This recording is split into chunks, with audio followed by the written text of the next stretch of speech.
All right, done with my 2.5-second break. Oh, forgot one. Leasing companies for equipment financing. Yeah, I forgot about the equipment was coming. But yeah, there's a lot of leasing companies, and that's a nice way to go a lot of times because leasing companies specialize in leasing certain equipment, and you can write off 100% of the cost of a leased piece of equipment rather than depreciating it. And that can be of huge value. So for example, I've got computers. Let's say I'm a company, I've got 150 computers. Do I really want to go out and buy 150 computers and then depreciate them on the IRS schedule and be responsible to maintain them? When things are going wrong, I got to buy new ones. Or do I want to go to a company, go to IBM or something and say, all right, lease me 150 laptops and they'll be on some sort of a replacement rotation. They're not owned by you. You know, you pay whatever it is, X dollars a month, and that's just a business expense.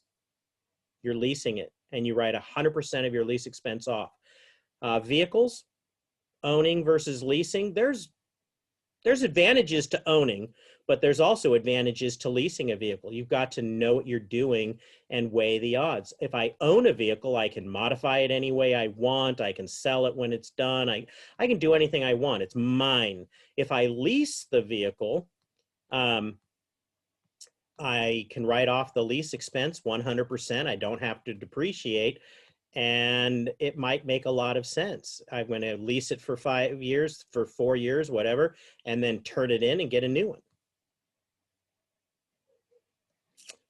It's especially with more expensive items, leasing often makes sense.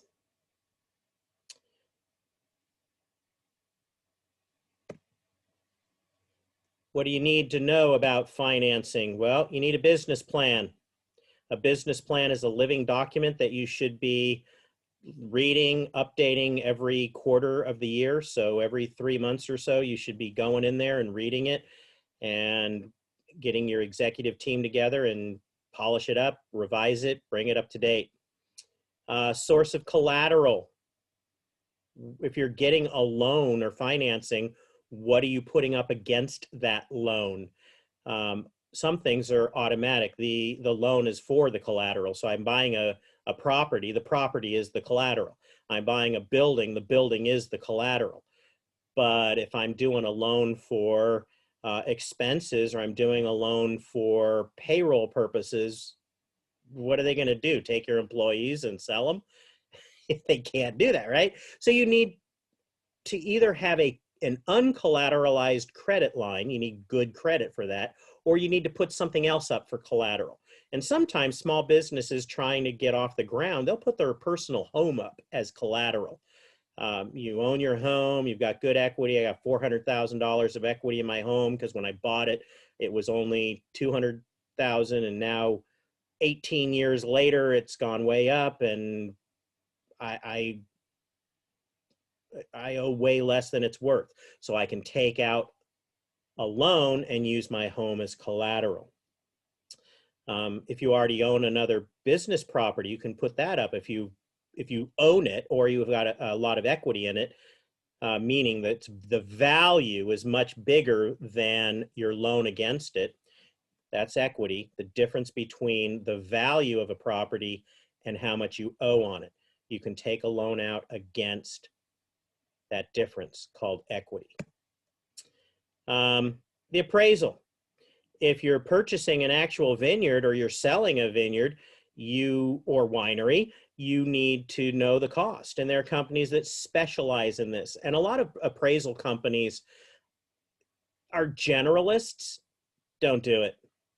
You want somebody that specializes not just in ag kind of stuff. You want somebody who specializes in vineyards or wineries.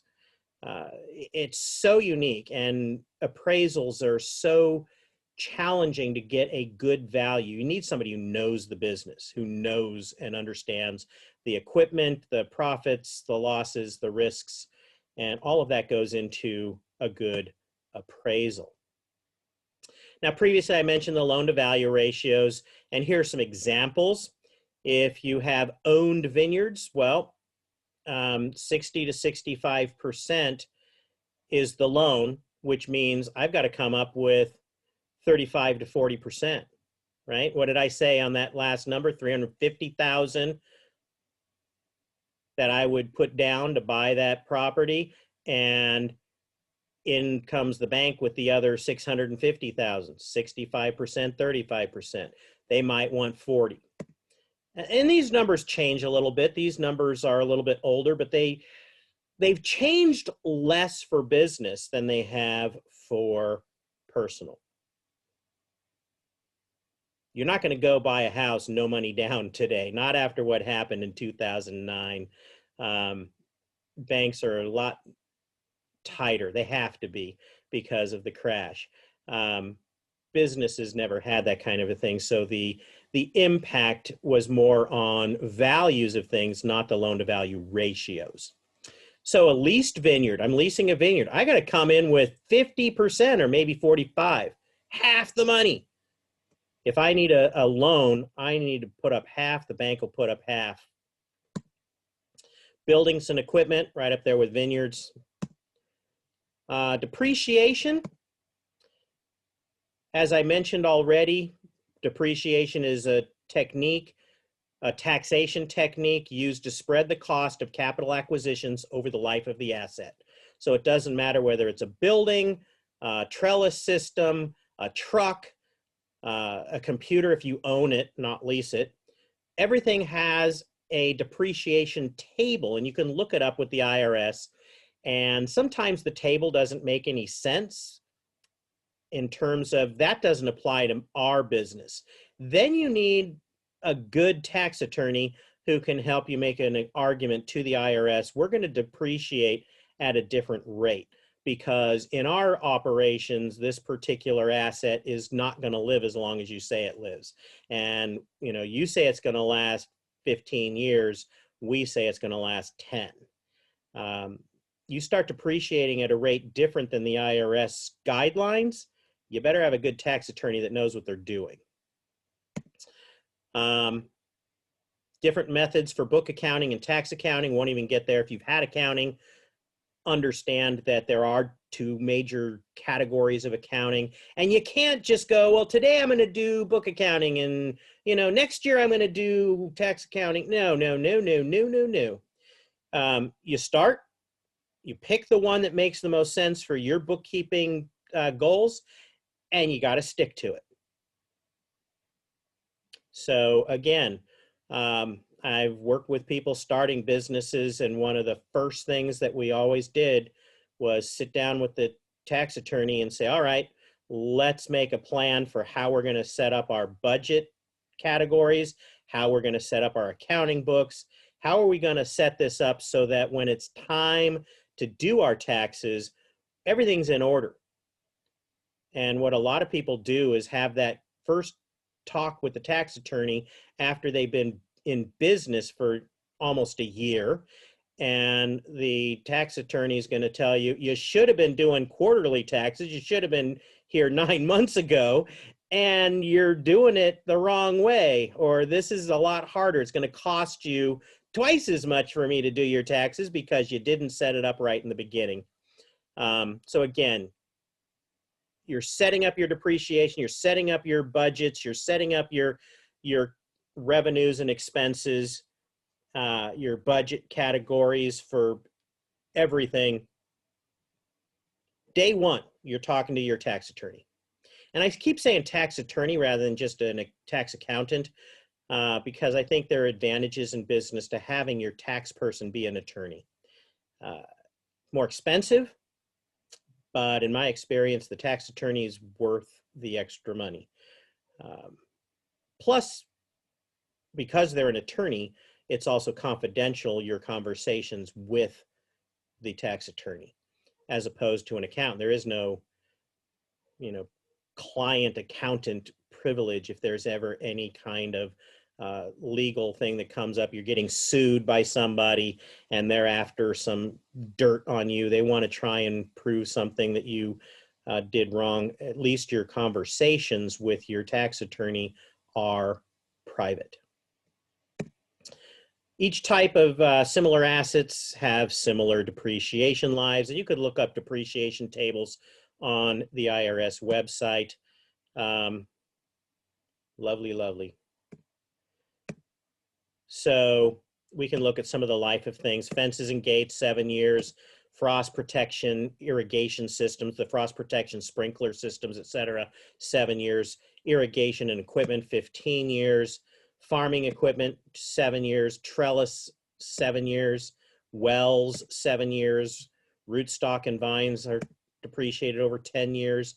Bridges on your site are 15 years. Land improvements, 15 years. Roads, 15 years. Barrels, 20 years. Or barrels, barns, 20 years. So when you get into buildings, they're a longer life expectancy. Farm buildings, 20 years. Barrels, 3 years.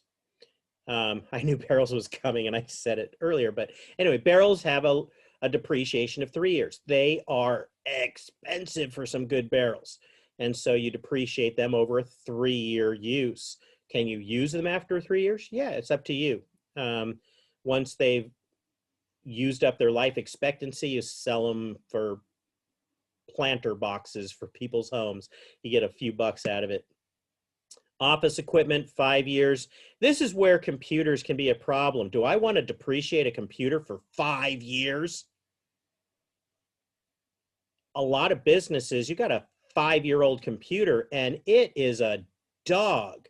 If I lease the equipment, I can maybe have my company on a 3-year cycle for most of the computers by replacing them based on my lease agreement, and maybe some key analysis computers for special purposes, I can replace those every other year. If I'm doing that, I'm depreciating stuff I no longer use. And that sucks. I'm still writing off the cost of equipment that I haven't used in 2 years or 3 years. Anyway, furniture, winery equipment, caves, the hospitality portion, that is where you're doing wine tasting. That's a fancy room. That's a different environment. And, you know, if you look at similar kinds of things that are buildings with the retail end, hotels and grocery store buildings, and, you know, the brick and mortar hospitality buildings where you have the consumers, the retail consumers showing up, those are generally 39 years. But production caves are a little bit different. Winery buildings, again, you're talking about a different level of building, 39 years. They're expected to last a long time. You're supposed to maintain them and keep them going. And after about 39, 40 years, if you want to tear it down and build a new one, well, you've at least depreciated it all and written off the cost of that building. Valuation. In order to evaluate the viability of a vineyard development, a number of variables need to be addressed. And this goes back to the very, very beginning of our class. This is something that we did talk about to an extent already from a different point of view. Rather than valuation, we were talking about all of the things to assess a site. But now we're assessing a site instead of production in mind, we're assessing a site with value, money in mind. Where is it located? What varieties are there or will be there? What type of trellis and irrigation is there? And that includes the water source. Do you have a good well with a good water source? Sources of down payment, potential customers, all of these things and a lot more. You have to go down the list, and it's not easy. You need somebody who is specializing in vineyard valuation in order to do a good appraisal, a good valuation, if you're going to sell or buy a vineyard or a winery. Vineyard land costs can vary from $5,000 to $10,000 per acre in Monterey County. I don't know where that is now. This number was 2009, and the market's gone up and down. You got to look at the new numbers, and I don't care about trying to figure out what the range is. It's not far off, because we did have a very tight period where prices were holding steady because of the economy. In Napa, though, $100,000 per acre. Holy moly. Very different costs, very different business models. Vineyard development costs run about $15,000 to $20,000 per acre over a 3-year period to establish a new vineyard. Operational costs tend to be fairly fixed, but can vary due to weather, pest pressures, and large or small crop size. Vineyards typically do not produce a significant crop until the 3rd or 4th crop year, but as we've already discussed, if you put in the proper type of mycorrhizae when you're planting a new crop in an area that never has had any vineyard before, you can often get shave a year off of the weight on production. You can be in full production about a year sooner, a season sooner. Other considerations, what about your labor force? Is there adequate labor? And that's getting harder and harder. Every year it keeps getting harder. What about the labor contractors that you would work with for pruning and harvest and other operations? Vineyard management companies. Some people, if they're small enough, they don't run their own vineyard management. They actually own the vineyard, and they have a vineyard management company come out and do all or part of the operation. But you want to have good planning. You want to do a good job. Somebody didn't do a good job here. Anyway, that is it for this presentation.